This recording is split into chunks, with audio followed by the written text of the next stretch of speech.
జైమ శ్రీ శారదా వచనామృతంలోని 2వ అధ్యాయం, దానిలోని 7వ అంశం నేను దర్శించిన మాతృదేవి.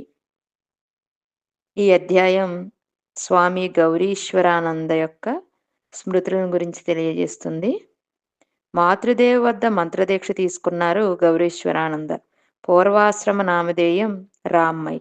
చిన్నతనంలోనే మాతృదేవి వద్దకు వచ్చేశారు. తోట పనిలో సిద్ధహస్తుడు. ఆ రోజుల్లో రామ్మై అనే పేరుతో పలువురు ఉన్నందువలన ఈయనను మాతృదేవి రామ్మైగా పేర్కొనబడ్డారు. 7వ తరగతి చదువుకుంటున్నప్పుడు మొట్టమొదటిసారిగా మాతృదేవిని దర్శించాను. జ్ఞాన్, గోపేష్ ప్రభృతులతో కలిసి వెళ్ళాను. అది 1915వ సంవత్సరం. నిజం చెప్పాలంటే మాతృదేవిని చూసినప్పుడు కాస్త నిరాశే కలిగింది. నా రూపకల్పనలో మాతృదేవి ఇలా ఉన్నారు. చక్కగా అలంకరింపబడిన ఒక సింహాసనం, అందులో ఆసీనులైన మాతృదేవి, ఇరువైపులా చామరాలు వీస్తూ పరిచారికలు. కానీ ఇక్కడ రెల్లుగడ్డి మట్టి గుడిసె, అందులో చీపురు కట్టతో ఇంటిని ఊడుస్తూ కనిపించిన మాతృదేవి. నాతో పాటు వచ్చిన ఇద్దరితో నిరాశగా, ఈ మామూలు పనికి సహాయపడడానికి కూడా ఎవరూ లేరా అని అడిగాను. అందుకు వాళ్ళు, అప్పుడప్పుడు ఇక్కడకు వస్తూ ఉండు, క్రమంగా అన్నీ అర్థం చేసుకోగలవు అన్నారు. మమ్మల్ని చూసినప్పుడు మాతృదేవి, కాస్త వేచి ఉండండి, ఇదిగో ఈ పని పూర్తి చేసి చేతులు కాళ్ళు కడుక్కొని వచ్చేస్తాను, తరువాత నమస్కరించవచ్చు అన్నారు. మేం వేచి ఉన్నాం. చీపురు కట్టను యథాస్థానంలో పెట్టి చేతులు కడుక్కొని పరుపు మీద కూర్చున్నారు మాతృదేవి. మేం ఒకరి వెంట ఒకరుగా ప్రణమిల్లాం. ప్రణమిల్లినప్పుడు చూస్తే మాతృదేవి పరుపు మీద మరొక స్త్రీ నిద్రపోతూ ఉన్నారు. అది కూడా నాకు నచ్చలేదు. నాతో వచ్చిన వారితో, ఈమె ఎవరు, ఎందుకు మాతృదేవి పరుపు మీద నిద్రించాలి, కింద చాప మీద పడుకోవచ్చు కదా అని అడిగాను. జ్ఞాన్ నన్ను వారిస్తూ, మాట్లాడకుండా ఉండు, అంతా తర్వాత నీకు అర్థమవుతుంది అన్నారు. ఆమె రాధు. నేను ప్రణమిల్లినప్పుడు మాతృదేవి, ఈ అబ్బాయి ఎవరు అని అడిగారు. అప్పుడు నాతో ఉన్నవారు, పతన్గంజ్ బడిలో చదువుతున్నాడు అన్నారు. ప్రబోధ్ విద్యార్థా అని అడిగారు మాతృదేవి. ప్రబోధ్ చంద్ర చటోపాధ్యాయ మా పాఠశాల ప్రధానోపాధ్యాయుడు. మాతృదేవికి ఆయన ఎలా తెలుసు? ఈ ప్రాంతంలో ఉండే చదువుకున్న బుద్ధిమంతుడు ఆయన. అందువల్లనే మాతృదేవికి తెలిసి ఉంటుంది అని నేను అనుకున్నాను. కానీ ఆయన భార్య ఇద్దరూ మాతృదేవి వద్ద మంత్రదీక్ష తీసుకున్నారని ఆ తరువాతే తెలిసింది. ఇంటికి తిరిగి వెళ్ళేటప్పుడు, మళ్ళీ రానాయనా అన్నారు మాతృదేవి. అప్పటి నుండి జైరాంబాటి రావడానికి, మాతృదేవిని దర్శించడానికి మనస్సు ఉవ్విళ్ళూరేది. ప్రతి శనివారము బడికి వెళ్ళేటప్పుడు ఒక గుడ్డ, తువాలు, సోమవారం కోసం పుస్తకాలు అన్నింటినీ తీసుకొని ఇంటి నుండి బయలుదేరేవాణ్ణి. శనివారం బడి వదలగానే మాతృదేవి దగ్గరికి వెళ్ళిపోయేవాణ్ణి. 1, 2 సార్లు వెళ్ళిన తర్వాత మాతృదేవికి బాగా సన్నిహితుడని అయిపోయాను. మాతృదేవి అసాధారణమైన లజ్జగలవారు. స్వామీజీ, రాజా మహారాజ్, శరత్ మహారాజ్, మహాపురుష మహారాజ్ లాంటి వారందరినీ నాయన అంటూనే సంబోధించేవారు. కానీ వారి సమక్షంలో కూడా మేలి ముసుగు ధరించే ఉండేవారు. ముసుగు తీయకుండా హీనస్వరంలో మాట్లాడేవారు. అనేక సమయాల్లో ఆమె చెప్పిన దానిని యోగీన్మా లేక గోలాప్మా బిగ్గరగా చెప్పాల్సి ఉండేది. ఒకరోజు శరత్ మహారాజ్ మాతృదేవికి ప్రణమిల్లి బయటికి వచ్చి ఏదో ఫిర్యాదు చేసినట్లు నా ముందు మాతృదేవి మెలగడం చూస్తే ఆమె నన్ను తమ మామగారిలా భావిస్తున్నట్లున్నారు అన్నారు. నేను బాలుణ్ణి కావటంతో నా సమక్షంలో మాతృదేవి ముసుగు ధరించరు. అందువలన వారి ముఖాన్ని చక్కగా తిలకించగలిగేవాణ్ణి. వాతం కమ్ముకొని ఆమె పాదాలకు నూనె రాసే భాగ్యం నాకు కలిగింది. ఆమె పాదాలు ఎంతో మృదువుగా గులాబీ రంగులో ఉండేవి. కామార్పకూరు జయరాంబాటికి ఆమె కాలినడకనే వెళ్ళేవారు. ఎప్పుడూ కాళ్లకు చెప్పులు ధరించేవారు కాదు. అయినా ఆ గులాబీ రంగు చెక్కు చెదరలేదు. ఒకరోజు మాతృదేవి పాదాలకు నూనె రాస్తున్నప్పుడు మాతృదేవి కాళ్లకు పట్టిన బాతరోగం నా కాళ్లకు రాకూడదా? మాతృదేవి ఆరోగ్యంగా ఉంటారు కదా అని నా మనస్సులో తోచింది. అలా అనుకుంటూ మాతృదేవి పాదాలను తాకడానికి ప్రయత్నించినప్పుడు ఆమె నా చెంపను స్పృశిస్తూ ఛీ! ఛీ! ఏమిటా ఆలోచనలు? మీరందరూ బాగుండాలి. గురుదేవుల కార్యం ఎంతో చేయాల్సి ఉంది. నాకు వయస్సయిపోయింది. ఇంకా ఎన్ని రోజులు ఉండబోతాను అన్నారు. నేను మాతృదేవితో పాటు కూరగాయలు తరిగేవాణ్ణి. పొయ్యిలో నిప్పు రాజేసేవాణ్ణి. గోధుమ పిండి, మైదా పిండి సిద్ధం చేసి చపాతీలు, లూచీలు తయారు చేసేవాణ్ణి. పువ్వులు, తులసి దళాలు, బిల్వదళాలు, దూర్వాగ్రాసం ఇత్యాదులు సేకరించి తెచ్చి చందనం నూరి వాటిని పూజకు సిద్ధం చేసేవాణ్ణి. పళ్ళు ఉంటే ముక్కలుగా కోసి పెట్టేవాణ్ణి. అప్పుడల్లా జైరాం బాటిలో పండ్లు దొరికేవి కావు. దోసకాయలు, బంగాళాదుంపలు మాత్రమే దొరికేవి. ఒకే ఒక చిన్న దుకాణం ఉండేది. చిన్న దుకాణం అంటే చిన్న దుకాణమే. ఒకసారి పావు కిలో గసగసాలు తెమ్మని ఒక వ్యక్తిని పంపాను. దుకాణదారుడు ఆ వ్యక్తితో, నీ ఒక్కడికే పూర్తిగా పావు కిలో గసగసాలు అమ్మేస్తా. ఎలా చిల్లర వ్యాపారం చేయగలుగుతాను? దుకాణంలో మొత్తం పావు కిలో గసగసాలే ఉన్నాయి అన్నాడట. ఇప్పుడు ఎన్నో పెద్ద దుకాణాలు వచ్చేశాయి. తమలపాకు చిలకలు ఇచ్చేటప్పుడు మాతృదేవి నాకు 2 ఇచ్చేవారు. రామ్మయ్య తమలపాకులు నమలటం చూడ్డానికి ముచ్చటగా ఉంటుంది. నల్లటి వ్యక్తి. పెదవులు మాత్రం ఎర్రన, బొగ్గులో నిప్పు కణికల్లా ఉంటుంది అనేవారు మాతృదేవి. మాతృదేవి వద్దకు మంత్రదీక్ష కోసం వస్తున్న అనేకులను చూస్తున్నప్పుడు నాకు కూడా మంత్రదీక్ష తీసుకోవాలని అనిపించింది. కానీ నేను 16, 17 బాలుణ్ణి. నాకు మంత్రదీక్ష ఇవ్వడానికి మాతృదేవి సమ్మతిస్తారా అనే సంశయం కూడా కలిగింది. మాతృదేవి శిష్యురాలొకరు వారి సేవ కోసం జైరాంబాటిలో ఉంటున్నారు. పెద్ద వయస్కురాలైన ఆమెను సమీపించి, నేను మంత్రదీక్ష తీసుకోగోరుతున్నాను. మీరెప్పుడూ మాతృదేవితోనే ఉంటారు కదా, నాకు మాతృదేవి మంత్రదీక్ష ఇస్తారని మీకు అనిపిస్తున్నదా అని అడిగాను. అందుకామె ఇలా అన్నారు, తమ్ముడు, నీకు మంత్రదీక్ష ఇస్తారనే నాకు తోస్తోంది. ఎందుకంటే నువ్వు ఒక్క శనివారం రాకపోయినా కూడా మాతృదేవి నీ గురించి 1000 సార్లు అడుగుతారు. రామ్మయ్య ఎందుకు రాలేదు? వాడికి ఏమైనా జ్వరం వచ్చిందా అని అడుగుతారు. కాసేపటి తరువాత చదువుకుంటున్న అబ్బాయి బుద్ధిమంతుడు, బహుశా చదువులో ఎక్కువ శ్రద్ధ తీసుకుంటున్నాడేమో, పరీక్షలు దగ్గర పడుతున్నాయేమో, అందుకే అమ్మను కూడా మర్చిపోయాడేమో అని అంతా చెప్పేవారు. మరీ మరీ నీ గురించి చెబుతారు. ఇలా నిన్ను ప్రేమించే మాతృదేవి తప్పక నీకు మంత్రదీక్ష ఇస్తారు. నువ్వు చిన్న పిల్లవాడివి కావటం వల్ల ఇవ్వకపోవచ్చునేమో, అది వేరే విషయం. నేను నిజానికి పెద్దవాణ్ణి. పొట్టిగా ఉన్నందువల్ల చిన్న పిల్లవాడిలా కనబడతాను అంతే. ఎలాగో మాతృదేవిని సమీపించి ఈ విషయం చెప్పినప్పుడు ఆమె ఎంతో సంతోషించి, మంచిది, మంత్రదీక్ష తీసుకుంటావా? ఆసనం పరుచు, గురుదేవులకు ప్రణమిల్లి కూర్చో అన్నారు. మాతృదేవి ఆసనం కాక ఇంకా 2 ఆసనాలు అక్కడున్నాయి. భార్యాభర్తలు కలిసి మంత్రదీక్ష తీసుకునేటప్పుడు ఆ ఆసనాలు వాడడం రివాజు. వాటిలో ఒకటి పరిచాను. గురుదేవులకు మాతృదేవికి ప్రణమిల్లి కూర్చున్నాను. మాతృదేవి కొద్దిగా తీర్థం తీసుకుని, గత జన్మలో చేసిన పాపాలన్నీ నశించుగాక, ఈ జన్మలో కూడా తెలుసో తెలియకో చేసిన పాపాలన్నీ నశించుగాక అని చెబుతూ నా మీద చెల్లారు. తరువాత ఒక దేవత పేరు చెబుతూ, వీరే కదా నీ ఇష్టదైవం అని అడిగారు. మాతృదేవి అడిగిన ప్రశ్న నాకు అర్థం కాలేదు. అందువల్ల వివరించారు. ఈ దేవత పట్లే కదా నీకు భక్తి శ్రద్ధలు ఎక్కువ.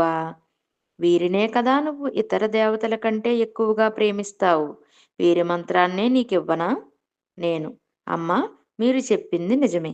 ఇతర దైవాల కంటే వీరినే నేను ఎక్కువగా ప్రేమిస్తాను. కానీ ఇప్పుడు గురుదేవుల గురించి పుస్తకాలు చదివిన తర్వాత అన్ని దైవాలు ఒక్కటే అనిపిస్తుంది. ఏదైనా ప్రత్యేక మంత్రం కావాలంటే దానినే నాకు ప్రసాదిస్తారా? మాతృదేవి, చెప్పు చూద్దాం. నేను చెప్పాను.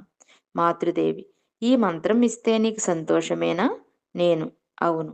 మాతృదేవి ఆ మంత్రాన్నే నాకు ప్రసాదించారు. 108 సార్లు ఎలా జపం చేయాలో వివరించారు. కొన్ని ఉపదేశాలు కూడా చేసి చివరకు, నాయనా, గురువు ఇష్టదైవము ఒక్కరే అని తెలుసుకో. ఇద్దరి మధ్య ఎప్పుడూ తారతమ్యం చూడకు అన్నారు.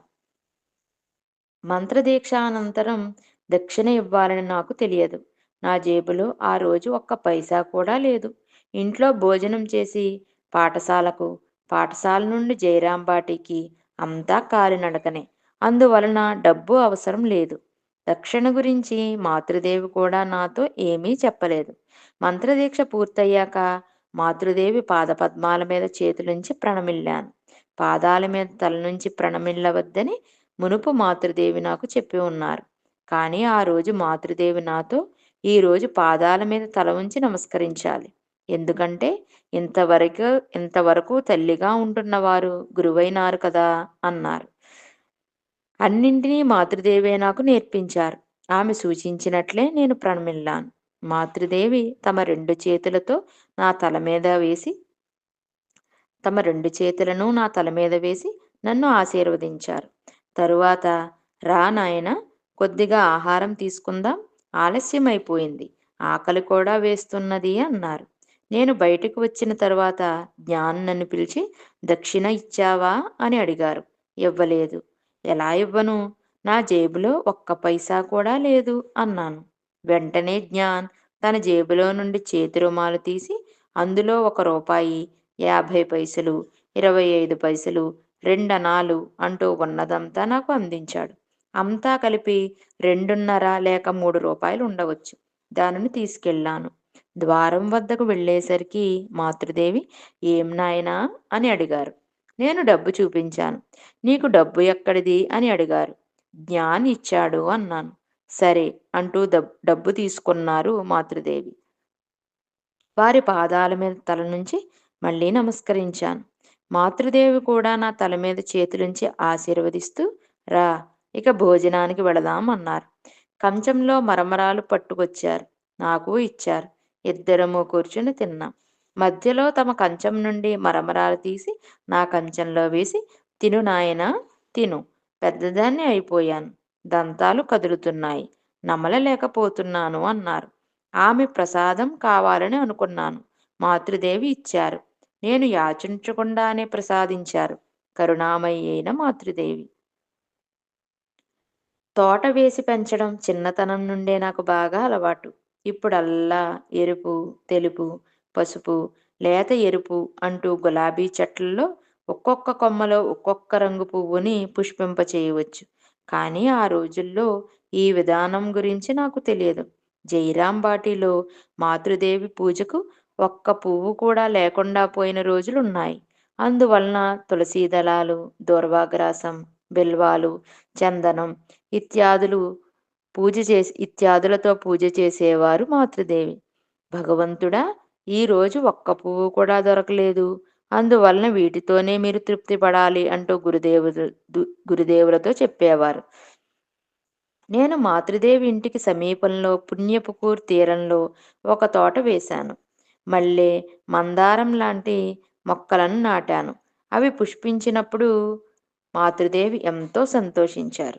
ఒకరోజు మధ్యాహ్నం భోజనానంతరం మాతృదేవి మల్లె మొక్క క్రింద మట్టిని కదుపుతున్నారు.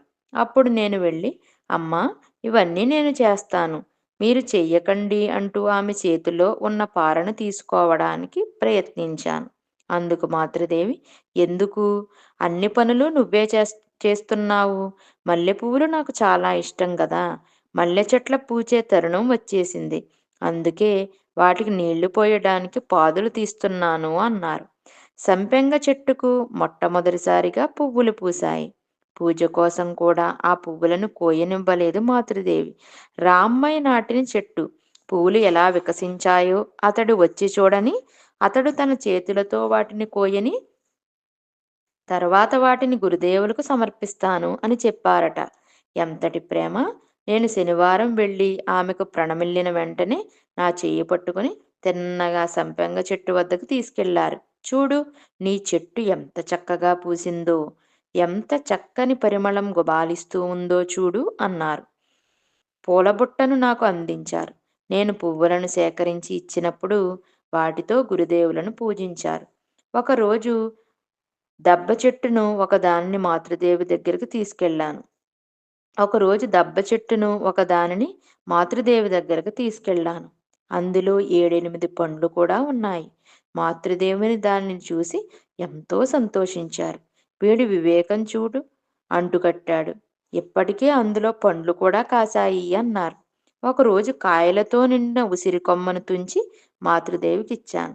కానీ కొమ్మను తుంచడం మాతృదేవికి ఎంతో బాధ కలిగించింది.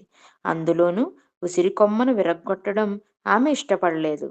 ఈ ఉసిరి చెట్టు ఆమోదర్ నదీ తీరంలో ఉంది. దీని క్రింద శరత్ మహారాజ్, యోగిన్మ, గోలాప్మ ప్రభృతులు ధ్యానం చేసేవారు. శరత్ మహారాజు గీతాపారాయణం కూడా చేసేవారు. మాతృదేవి ఇంకా ఇలా అన్నారు.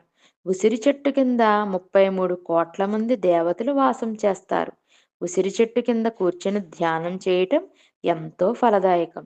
తరువాత నేను తీసుకెళ్లిన ఉసిరి కొమ్మ నుండి ఆకులను త్రుంచి బెల్వపత్రాల్లా ఉసిరి ఆకులు కూడా పూజకు ఉపయోగపడతాయి అన్నారు. ఒకరోజు పుణ్యపుకూర్ ఉత్తర తీరం తోటలో నేను, జ్ఞాన్ మహారాజు అరటి చెట్లు నాటాం. ఉదయమే పని మొదలుపెట్టాం. ఆలస్యం కాగా మాతృదేవి కొలను తీరం దగ్గర నిలబడి మమ్మల్ని భోజనానికి పిలిచారు. వస్తున్నాం అని చెప్పి మేము పని కొనసాగించాం. ఇంకా ఆలస్యం అవ్వడం చూసి మాతృదేవి అన్నం తిన తర్వాత పని కొనసాగించండి అంటూ మళ్ళీ పిలిచారు. మాతృదేవి పిలుస్తున్నారని నేను తొందరపడ్డాను. కానీ జ్ఞాన్ మహారాజ్ నన్ను వెళ్ళనివ్వలేదు. మాతృదేవి మూడవసారి పిలిచినప్పుడు నేను జ్ఞాన్ మహారాజును పట్టించుకోకుండా పారను విసిరివేసి పరిగెత్తాను. ఇంకా కొంత పని మాత్రమే మిగిలి ఉంది. పూర్తి చేసి ఇద్దరం కలిసి వెళదాం అని ఆయన చెబుతున్నా నేను పట్టించుకోలేదు. నేను రావడంతో మాతృదేవి ఎంతో సంతోషించారు. జ్ఞాన్ బెంగాలీ ముండి మనిషి. ఎవరి మాట వినడు. నువ్వు కాళ్ళు చేతులు కడుక్కొనిరా, అన్నం తిందువు గాని అన్నారు. అప్పుడు అక్కడికి వచ్చిన నలిని చీచి తోట పని చేసి స్నానం చేయకుండా భోజనానికి కూర్చున్నావా అంటూ ఈసడించుకుంది. మాతృదేవి ఆమెను చేవాట్లు పెట్టారు. నువ్వు నోరు మూసుకో. వాళ్ళు పసివాళ్ళు, ఎప్పుడూ పవిత్రమైన వారు, దేనివలన కలంకితులు కారు. నీ మనస్సు మలినమై ఉంది కనుకనే ఇలా అశుద్ధం అశుద్ధం అంటూ పాకులాడుతున్నావు. నేను భోజనం చేశాను. మాతృదేవి చాలా సంతోషించారు. ఆ రోజుల్లో జయరాం బాటిల్లో చదవటం వ్రాయటం నేర్చిన వారు చాలా అరుదు.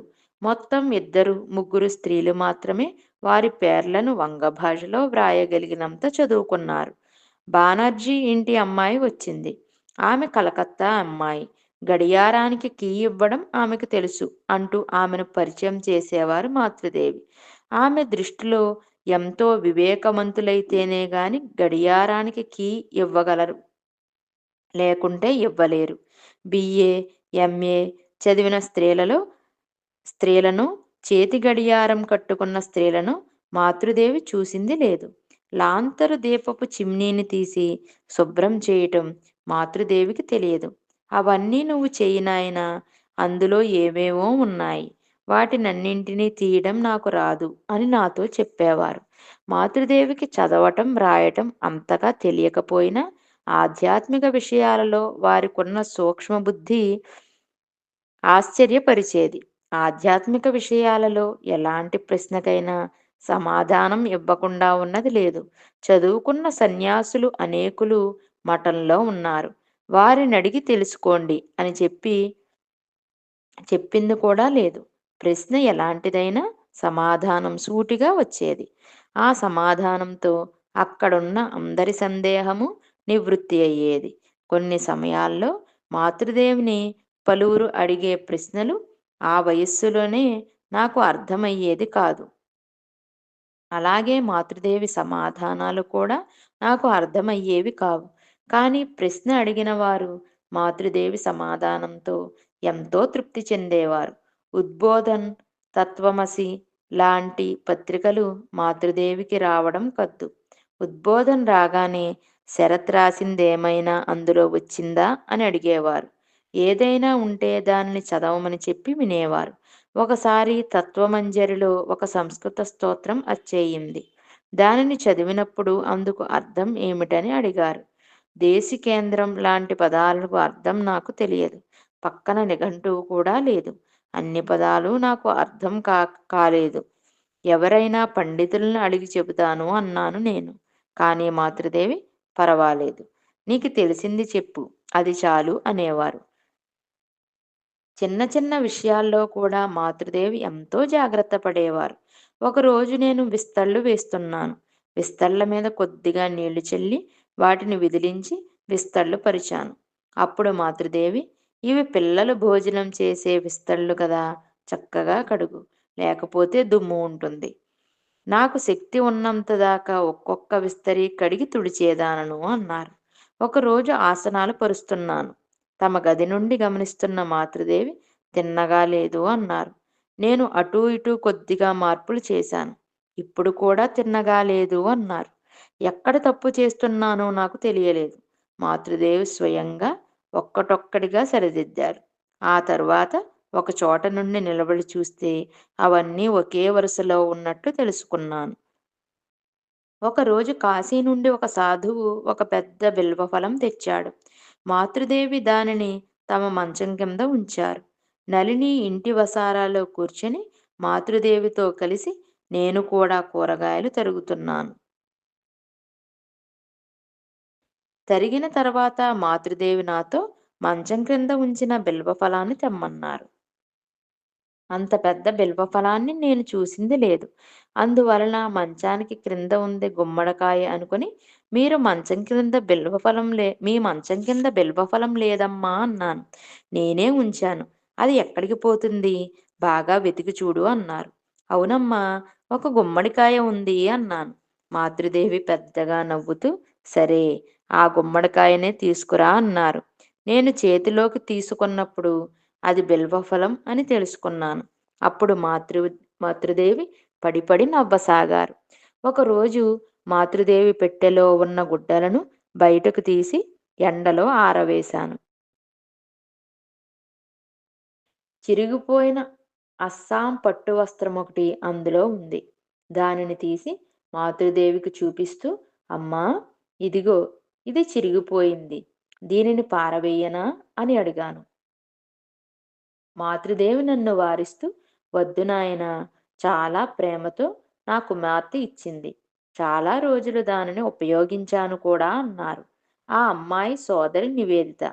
ఆమెను మాతృదేవి ఎంతగానో ప్రేమించేవారు. మొట్టమొదటిసారిగా నివేదితను మాతృదేవి వద్దకు పంపించినప్పుడు స్వామీజీ ఎంతో భయపడ్డారు. మాతృదేవి గ్రామీణ స్త్రీ.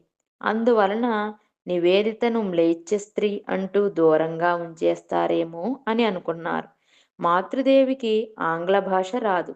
నివేదితకు వంగ భాష రాదు. అందువలన భాషానువాదం కోసం స్వరూపానందను వెంట పంపారు. ఆయన నివేదితను పరిచయం చేసిన వెంటనే మాతృదేవి ఎంతో ఆనందించారు. నీ పేరేమిటి అని అడిగారు. మార్గరెట్ ఎలిజబెత్ నోబుల్ అని అంది నివేదిత. అప్పుడు మాతృదేవి, అమ్మాయి, ఇంత పెద్ద పేరును నేను జ్ఞాపకం ఉంచుకోలేను. అందువలన అమ్మాయి అంటూనే పిలుస్తాను అన్నారు. సరే, అది సరే, నేను మాతృదేవి అమ్మాయినే కదా అంది నివేదిత. మాతృదేవి నా తలపై చేయి పెట్టి ఆశీర్వదించారు. పాదాలను తాకి ప్రణమిల్లడానికి అనుమతించారు. అమ్మాయి అంటూ పిలుస్తానని అన్నారు అని చెప్పి ఆనందించింది నివేదిత. మాతృదేవితో స్వయంగా మాట్లాడడం కోసమే వంగ భాష నేర్చుకుంది నివేదిత. జై మా.